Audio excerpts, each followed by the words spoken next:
नमस्कार विद्यार्थियों, हिंदी क्लासेस की इस ऑनलाइन क्लास में आपका स्वागत है। आज हम पढ़ेंगे स्वरों के प्रकार।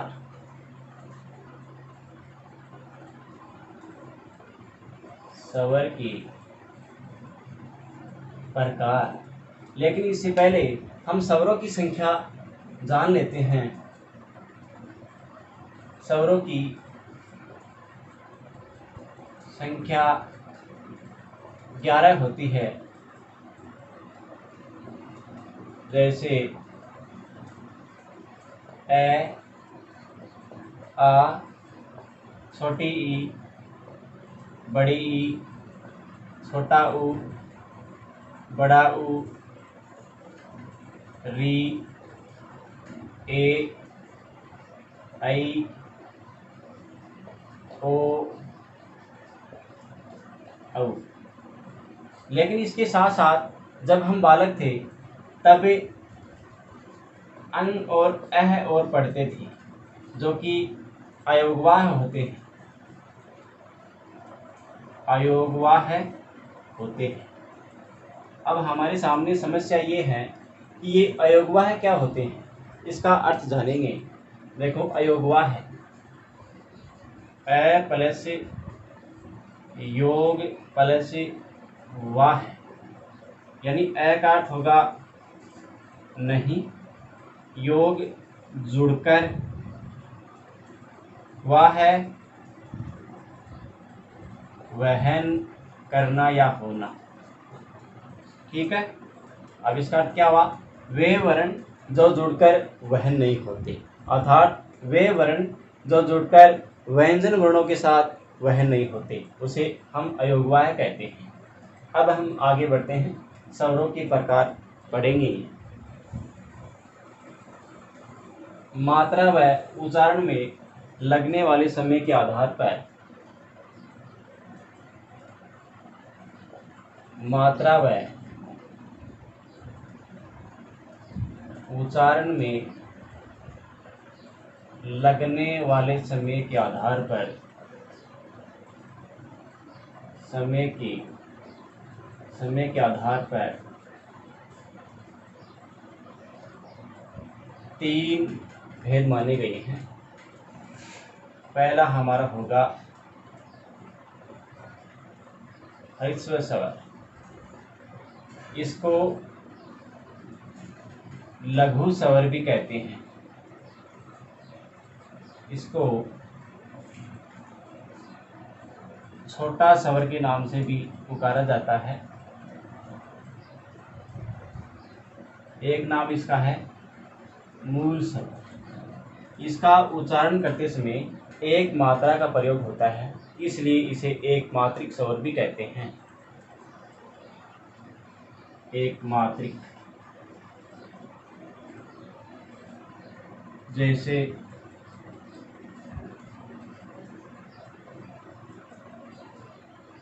ए, छोटी ई, छोटा ऊ, री, यानी इसका संधि विच्छेद नहीं हो सकता। इसका संधि विच्छेद नहीं हो सकता। ठीक है। दूसरा हमारा होगा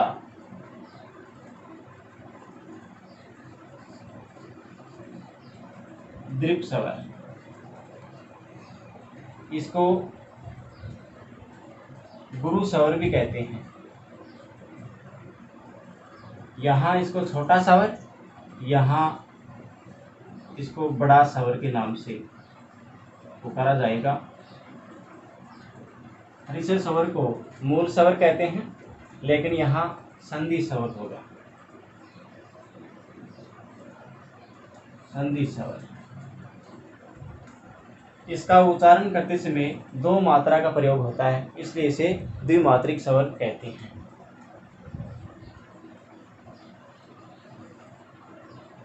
द्विमात्रिक स्वर, 2 मात्रा का समय लगेगा। ठीक है। जैसे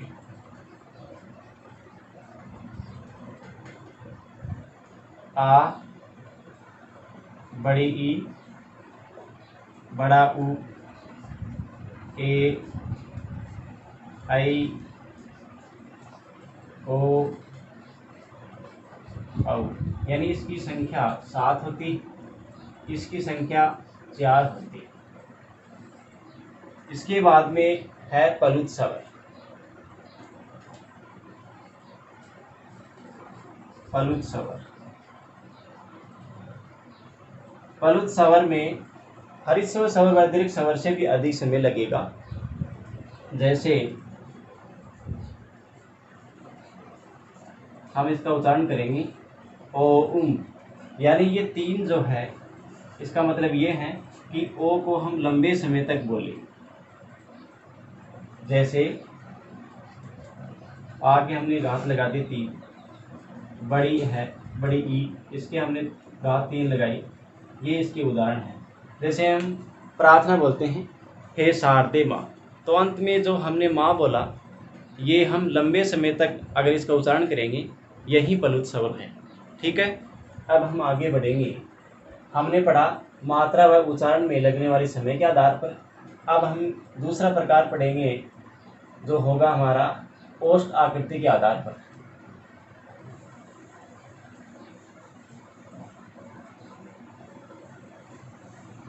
ओष्ठ आकृति के आधार पर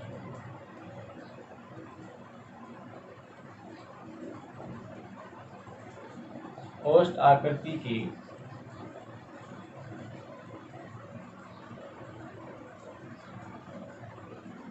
आधार पर।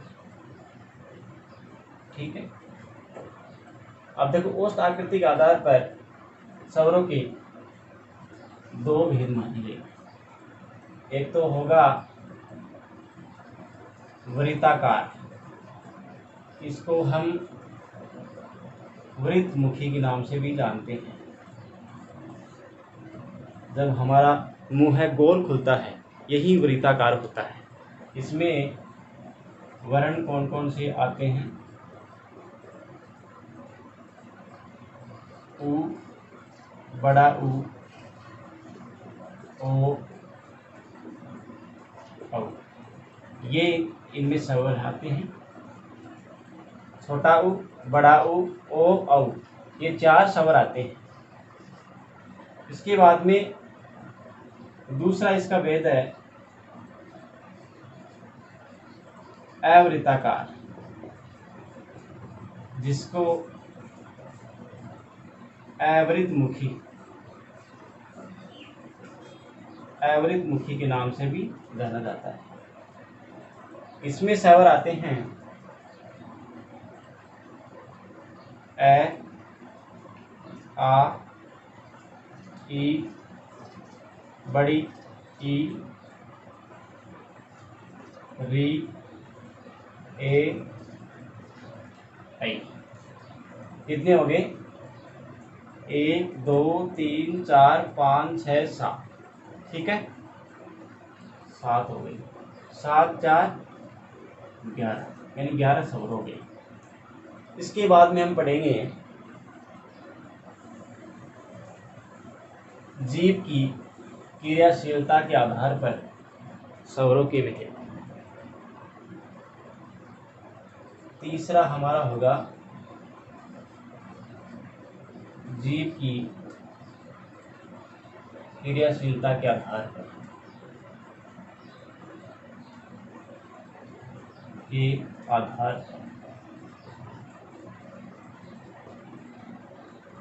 इसमें 3 प्रकार आएंगे।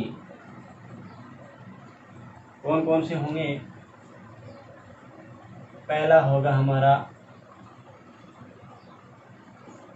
अग्र स्वर, दूसरा होगा मध्य स्वर, तीसरा होगा पश्च स्वर, यानी सबसे आगे का भाग। जीभ का जो आगे का भाग होता है उसे इसका उच्चारण होता है। ये मध्य भाग, यानी जीभ का जो मध्य भाग होता है वहाँ से इसका उच्चारण होगा। और ये मध्य भाग के बाद में मध्य भाग के बाद से इसका उच्चारण होगा। अब देखो इसमें कौन कौन से स्वर आते हैं। इसमें लेते हैं ई, बड़ी ई, ए, आई री, यानी ये 5 स्वर आएंगे। मध्य स्वर में आएगा अपना ए, इसमें 1 स्वर आएगा। बस स्वर में आएगा इसमें ए को छोड़ दो, इसमें आएगा आ, उ, बड़ा उ, ओ, औ। कितने हो गए? 1 2 3 4 5, 11 स्वर हो गए। इसके बाद में हम पढ़ेंगे तालों की स्थिति के आधार पर। तालों की स्थिति के आधार पर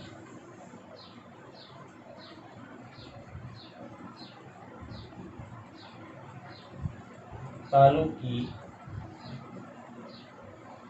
स्थिति के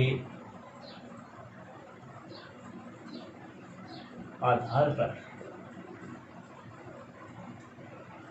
इसमें 4 प्रकार आएंगे। पहला होगा संवरित स्वर, दूसरा होगा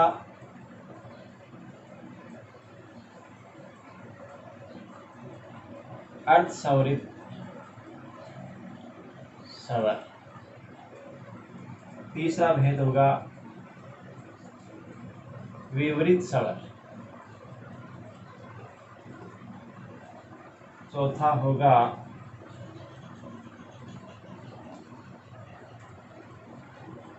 अर्धविवरित स्वर। अब देखो इसमें संवरित स्वर का मतलब होता है, इसको बंद स्वर भी कहते हैं, इसको बंद स्वर भी कहते हैं। जब हम स्वरों का उच्चारण करते हैं तो हमारा, जैसे ये मान लो ये मसूड़ा है और इसके नीचे हमारे दांत, और ये जो भाग है ये तालु है, और जब हमारी जीवा इसके टच हो जाती है तो ये आगे का भाग बंद हो जाता है। इसको ही हम संवरित स्वर कहते हैं। ठीक है, इसमें संवरित स्वर में ई, बड़ी ई, उ, बड़ा उ और री। ठीक है, और अर्धसंवरित स्वर में आएंगे ए, ओ, और विवरित स्वर होगा अपना आ, इसमें अपना पूरा मुंह खुलेगा। अर्धविवरित स्वर में ए, आई और औ, यानी इसमें 3 स्वर, इसमें 1, इसमें 2 और इसमें 5 स्वर। इसके बाद में है अनुनासिकता के आधार पर। अनुनासिकता के आधार पर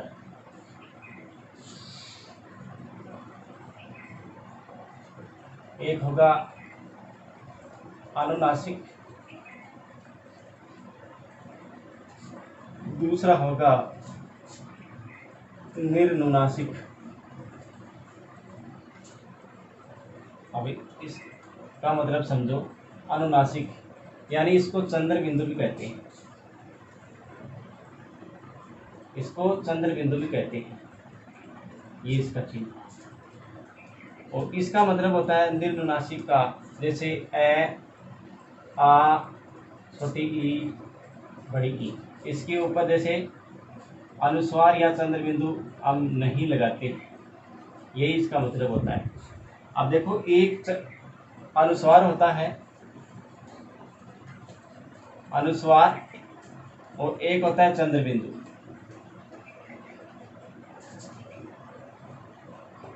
इसमें क्या फर्क होता है? अनुस्वार का उच्चारण होता है नासिका द्वारा, और इसका उच्चारण होता है नासिका व कंठ द्वारा। एक हमारा होता है ऐसा स्वर, इसको क्या बोलते हैं? इसको हम मेहमान स्वर के नाम से जानते हैं, मेहमान स्वर। दूसरा इसका नाम है आगत स्वर। तीसरा इसका नाम है विदेशी स्वर, और इसको गृहीत स्वर के नाम से भी पुकारा जाता है, क्योंकि ये जो विदेशी भाषा से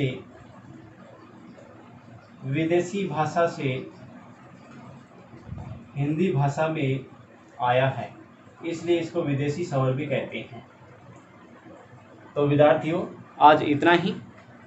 नेक्स्ट अध्याय अगले चैप्टर में होगा। तब तक के लिए धन्यवाद।